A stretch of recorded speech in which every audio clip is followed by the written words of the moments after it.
அந்த வரலாறு கிரந்தத்திலே இமாம் ஸஹபி ரஹிமஹுல்லா எழுதுகிறார்கள் ஒரு ஆச்சரியமான சம்பவம்.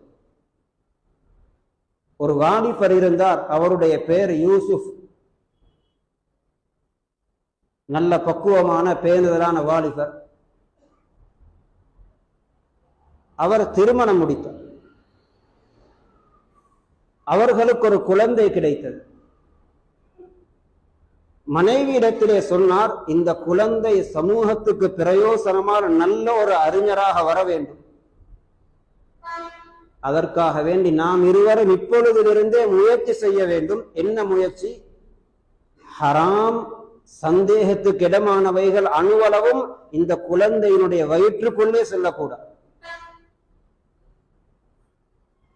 நீ ஊட்டக்கூடிய பால் ஹலாலான உணவை சாப்பிட்டு விட்டு ஊட்டப்படக்கூடிய பாலாக இருக்க வேண்டும்.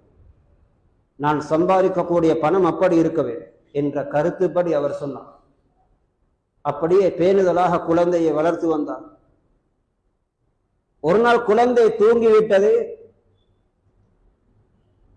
பக்கத்து வீட்டிலே இருந்த அடிமையிடம் சொல்லிவிட்டு சென்றார்கள், நாம் ஒரு பிரயாணம் போய் வருகிறோம், அவசரமாக வந்து விடுவோம். குழந்தை எழுந்து அழுதால் கொஞ்சம் பார்த்து கொள்ளுங்கள். அவர்கள் சென்று விட்டார். இடையிலே குழந்தை அழுவது. அடிமை பெண் அந்த குழந்தையுடைய அழுகையை நிறுத்துவதற்கு முயற்சி செய்து பார்த்தால் அது பசியிலே அழுகிறது. தன்னுடைய பாலிலிருந்து அந்த குழந்தைக்கு பால் ஊட்டினார். பெற்றோர்கள் திரும்பி வருகிறார்கள். குழந்தை சிரித்து விளையாடி கொண்டிருக்கிறது. அடிமை பெண் சந்தோஷமாக சொன்னால், குழந்தை அழுகவே பாலூட்டினேன். அந்த தந்தை சந்தோஷப்படுவதற்கு பகரமாக கவலையோடு கேட்டார், என்ன செய்தார்? உன்னுடைய எஜமானுடைய அனுமதி இல்லாமல் எப்படி என்னுடைய குழந்தைக்கு நீ பாலூட்டினார்? அனுமதி வேண்டப்படாத பால் என்னுடைய குழந்தையுடைய வயிற்றுக்குள் சென்று விட்டதே.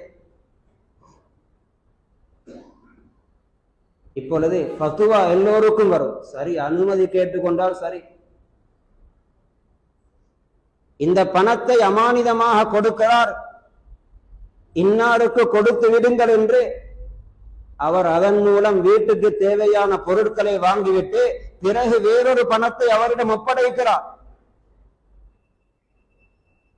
மனம் சொல்லும், எப்படியோ நான் பணத்தை கொடுத்து விட்டால் சரிதானே. ஆனால் மார்க்கம் சொல்லும், அமானிதமாக வழங்கப்பட்ட பணத்தை அனுமதி கேட்காமல் எப்படி நீங்கள் உங்களுடைய தேவைக்கு பயன்படுத்தலாம்? அனுமதி கேட்டுக்கொண்டால் சரி என்று அவர் சொல்லவில்லை. அனுமதி இல்லாமல் ஏன் பாலூட்டினாய்?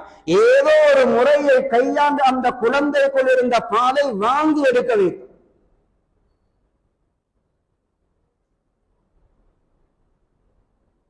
பின்னால் சில அறிஞர்கள் எழுதுகிறார்கள், அந்த குழந்தை பெருத்து வளர்ந்து மிகப்பெரிய ஒரு மாமேதையாக மார்க்க அறிஞராக மாறியது உலமாக்களுக்கு தெரியும். அவர்கள் தான் இமாமுல் ஹரமைன் ஜுவைனி ரஹிமஹுல்லா என்று போற்றப்படக்கூடிய மிகப்பெரிய இமாம். 2 ஹரத்துடைய இமாம் என்ற பெயர் வழங்கப்பட்டது. ஆனாலும் அவர்கள் சில நேரங்களிலே பாடங்கள் நடத்தும் பொழுது, சில விடயங்களை பேசும் பொழுது கொஞ்சம் சிரமங்கள் உண்டாகும், கஷ்டம் வரும். அப்பொழுதெல்லாம் சொல்லுவார்களாம், தில்க தில்க, அந்த பாலுடைய விபரீதம், அந்த பாலுடைய விபரீதம் என்பார்.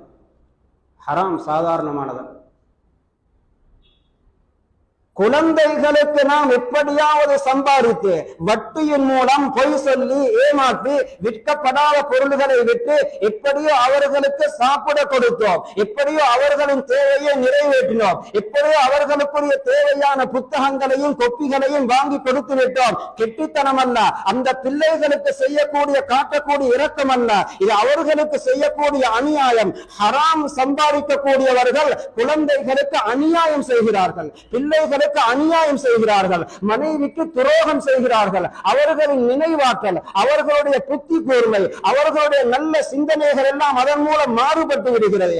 அவனிடத்திலே வெட்கம் என்ற அந்த தன்மை இல்லாமலாக விடுகிறது. சிலவேளை பாவ உணர்வுகள் ஏற்படுகிறது. ஹராம் என்பது அந்த அளவு பயங்கரமான. இமாம் புகாரி என்றால் எல்லோருக்கும் தெரியும்.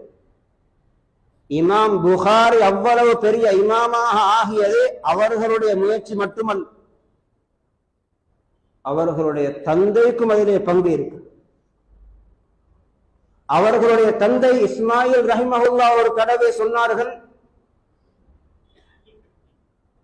தன்னுடைய முழு சொத்துகளையும் தீனார் திரகங்களையும் காட்டி, இந்த என்னுடைய காசு பணங்களிலே ஒன்று கூட சந்தேகத்துக்கு இடமானதும் கிடையாது, அந்த அளவுக்கு நான் 100க்கு 100 ஹலாலாக சம்பாதித்த பணம்.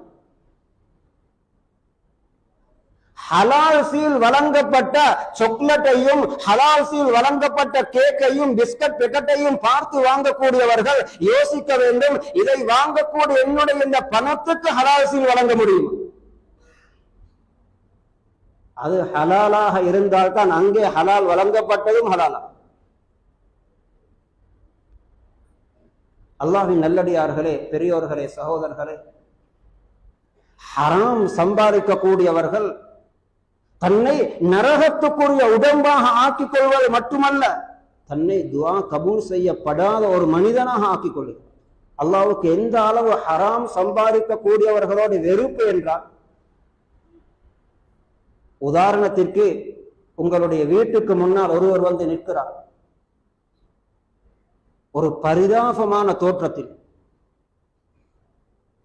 அவர்களுடைய அந்த மனிதனுடைய தலை முடிகள் எல்லாம் ஒரு பரட்டை கோலத்திலே இருக்கிறது, ஆடைகள் எல்லாம் புழுதி படிந்திருக்கிறது, கடும் பசியிலும் தாகத்திலும் இருக்கிறார், தூரம் இருந்து வந்திருக்கிறார், நன்றாக விளங்குகிறார். உங்களுடைய கதவை தட்டி சாப்பிட ஏதாவது தாருங்கள், குடிக்க ஏதாவது தாருங்கள் என்றால், இவருடைய இந்த அவல நிலையை, பரிதாபமான தோற்றத்தை பார்த்துவிட்டு எங்களில் யாருக்கு தான் இரக்கம் வரமாட்டார். ஏன், அவருடைய தோற்றம் அப்படி இருக்கு. ஆனால் எங்களை விட, எங்களுடைய தாயை விட 70 மடங்கு பன்மடங்கு இரக்கமான ரப்பு ஹராம் சம்பாதிக்கக்கூடியவர்களின் விடயத்திலே எப்படி நடந்து கொள்ளுகிறார்? நபி ஸல்லல்லாஹு அலைஹி வஸல்லம் சொல்லுகிறார்கள், ஒரு மனிதன் கையேந்துகிறான், யா ரப் யா ரப் என்று அல்லாஹ்வை அழைக்கிறான். அவனுடைய தோட்டம் அஸ் அஸ் அக்பர், உடுப்புகள் எல்லாம் புழுதி படிந்திருக்கிறது, முடிகள் எல்லாம் பரட்டை கோலத்திலே இருக்கிறது, நீண்ட பிரயாணியாக இருக்கிறார். இந்த ஒவ்வொன்றுமே ஒரு மனிதனுக்கு இரக்கத்தை உண்டாக்கக்கூடிய தோற்றம். இந்த நிலையிலே எங்களுக்கு முன்னால் கையேந்தியவனின் மீது எங்களுக்கு இரக்கம் வரும் என்றால் எங்களுடைய ரப்புக்கு எவ்வளவு இரக்கம் வர வேண்டும். ஆனால் இப்படிப்பட்ட சில மனிதர்கள் கையேந்துவார்கள், ஆனாலும் மத்அமுஹு ஹராம், மஷ்ரபுஹு ஹராம், மல்பசுஹு ஹராம், உஸ்ஸிய பில் ஹராம், அவனுடைய சாப்பாடும் அவனுடைய உடுப்பும் அவனுடைய வீடும் அவனுடைய சகல விடயங்களும் ஹராமான வருமானத்தினால் தான் நிறைவேற்றப்பட்டு கொண்டிருக்கிறது. சொன்னார்கள், இவனுக்கு எப்படி அல்லாஹ் துஆவை கபூல் செய்வான்? அவனுடைய துஆவை அல்லாஹ் அப்படியே மறுத்து விடுவான். ஹராம் சம்பாதித்து விட்டு என்னிடத்திலே கையேந்துகிறாய், நான் உனக்கு ஹலாலை தேட சொல்லுகிறேன், என் மீது நம்பிக்கை இல்லாததின் காரணமாகத்தான் நீ ஹராத்திலே கை வைக்கிறாய். அவனுடைய துஆவை அல்லாஹ் கபூல் செய்வான். அல்லாஹ்வின் மீது நம்பிக்கை இல்லாததினால் தானே வட்டியிலே கை வைக்கிறான். இல்லாவிட்டால் மிக தெளிவாக குர்ஆன், யம்ஹகுல்லாஹு ரிபா வயுர்பி ஸதகாத், வட்டி உங்களுடைய சொத்துக்களை அடியோடு அழித்துவிடும், சதகா வளர்க்கும் என்று சொல்லும் பொழுது அவனுக்கு நம்பிக்கை இருந்தால் ஜகாத்தை சரியாக கணக்கு பார்த்து கொடுக்க வேண்டுமே, சதகாக்களை அள்ளி அள்ளி கொடுக்க வேண்டுமே. அவன் வட்டியிலே கை வைக்க கூடாது. ஒரு சிறிய ஒரு பிரச்சனை வரும் பொழுது, ஒரு காணி வாங்க வேண்டிய தேவை வரும் பொழுது, ஒரு வாகனம் வாங்க வேண்டிய தேவை வரும் பொழுது, அத்தியாவசியம் இல்லாத பொருள்களுக்கு கூட இன்று பொதுவாக சாதாரணமாக போயிட்டு வட்டி லோன் எடுக்கிறார்களே.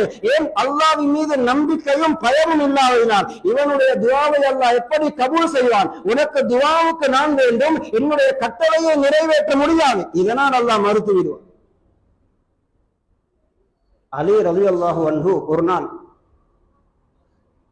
மஸ்ஜிதுக்கு தொழ வந்தார் ஒட்டகத்திலே. மஸ்ஜிதுக்கு அருகாமையில் இருந்த ஒருவனிடம் இந்த ஒட்டகத்தை கொஞ்சம் பார்த்துக்கொள், நான் அவசரமாக தொழுதுவிட்டு வருகிறேன் என்று சொல்லிவிட்டு மஸ்ஜிதுக்குள் போய் தொழுதார். தொழுதுவிட்டு திரும்பி வந்த பொழுது பார்த்து கொள்ள சொன்ன அந்த மனிதனை காணவில்லை. ஒட்டகத்திலே இருந்த கடிவாளத்தை அல்லது ஆசனத்தை எடுத்துக்கொண்டு அவன் திருடி கொண்டு போய்விட்டான். பிறகு விசாரித்த பொழுது அதனை அவன் பஜாரிலே கொண்டு போய் 2 திர்ஹத்துக்கு விற்று பணத்தை எடுத்துக்கொண்டு போயிருக்கிறான். அலி ரலியல்லாஹு அன்ஹு சொன்னார்கள், அவன் பாவம், உண்மையிலே நான் நினைத்தேன் வந்து அவனுக்கு 2 திர்ஹங்கள் கொடுக்க வேண்டும் என்று. அவன் அவசரப்பட்டு அதனை ஹராமான வழியிலே அடைந்து கொண்டான். ஹராம் சம்பாதிக்கக்கூடியவர்களின் நிலை இதுதான். நீங்கள் எந்த வாகனத்தை ஹராமான வழியிலே வாங்கினீர்களோ, எந்த